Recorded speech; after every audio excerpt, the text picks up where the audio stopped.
This is Sonika और आज हम बात करने वाले हैं B2C की इनवॉइसेस के बारे में। डिपार्टमेंट दोस्तों मैं बहुत इंपॉर्टेंट बात आपसे आज डिस्कस करने वाली हूँ। जीएसटी डिपार्टमेंट जो है पहले B2B की इनवॉइसेस पर ध्यान देता था, जो बहुत ज़्यादा उन्होंने पकड़ना स्टार्ट किया, जिससे फेक इनवॉइसेस जो थी वो निकलनी स्टार्ट हो गई।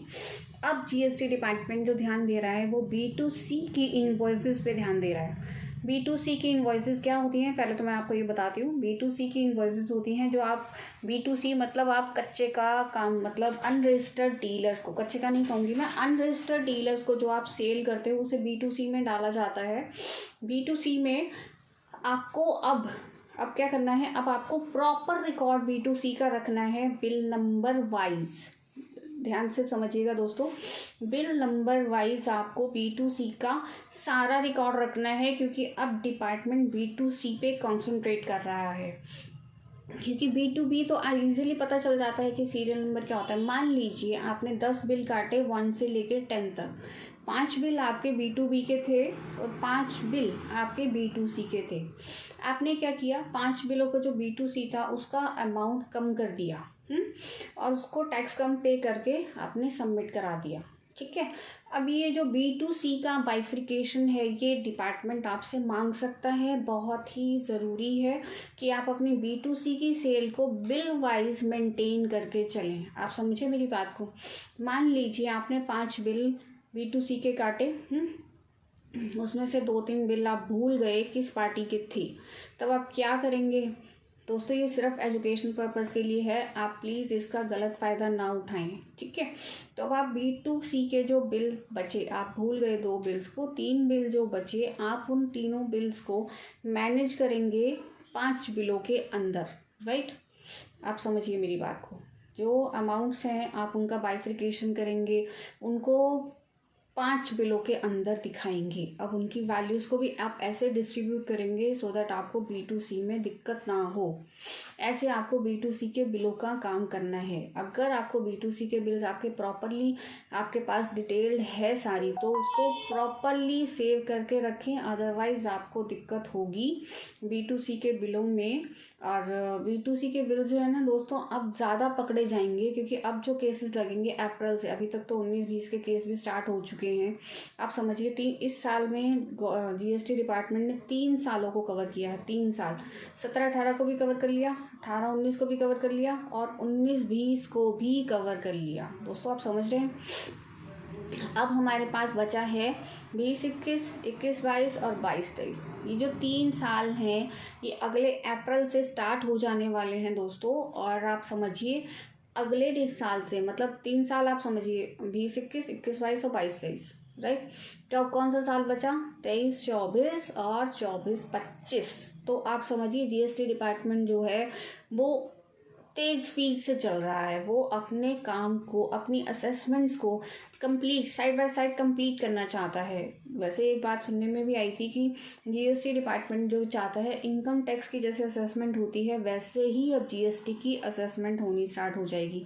एक बात और सुनने में आ रही थी कि अभी अप्रैल से प्रपोज है कि सबको इनवॉइसेस की जो अमाउंट है उसको भी कम कर दिया गया है, उसको 1.5 करोड़ कर दिया गया है प्रपोज्ड। अब आप सोचिए जीएसटी का जो स्कोप है वो कितना कम होता जा रहा है। मतलब आप जीएसटी के काम को आप समझिए 1 करोड़ के 1.5 करोड़ के ऊपर सारी इनवॉइसेज हो जाएंगी। अगर आप 1.5 करोड़ से और नीचे आ जाते हैं, 50 लाख, 70 लाख, 80 लाख पर भी आप इनवॉइसिंग कर देते हैं स्टार्ट, तब कितनी दिक्कत होने वाली है दोस्तों। यू कांट इमेजिन इतनी बड़ी दिक्कत होने वाली है।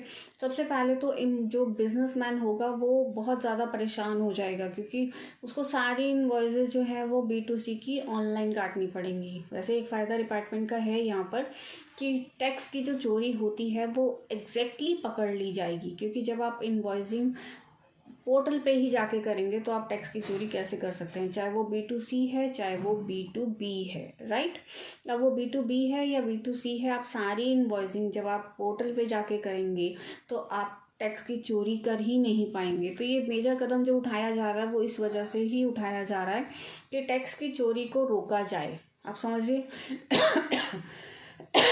माफ कीजिएगा।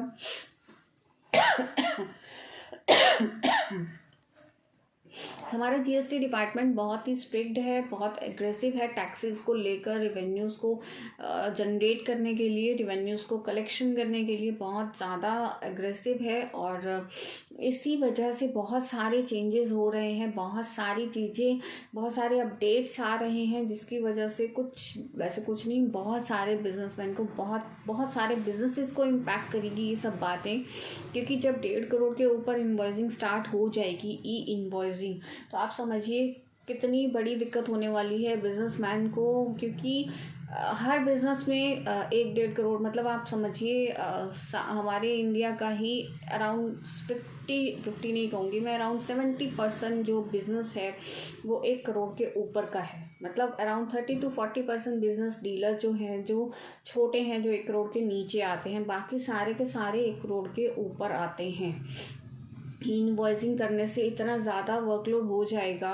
और दूसरी बात यह है कि टैक्स की चोरी भी कम हो जाएगी। ये जो B2C वाला जो अभी बोला जा रहा है कि B2C को पकड़ा भी जा रहा है, ऐसा नहीं कि नहीं पकड़ा जा रहा, B2C की इनवॉइसेस चेक की जा रही हैं, उसका क्रॉस चेक किया जा रहा है, उनके बिलों के साथ, उनकी सीरियल नंबर्स के साथ, ये सारी चीज़ें चेक की जा रही हैं।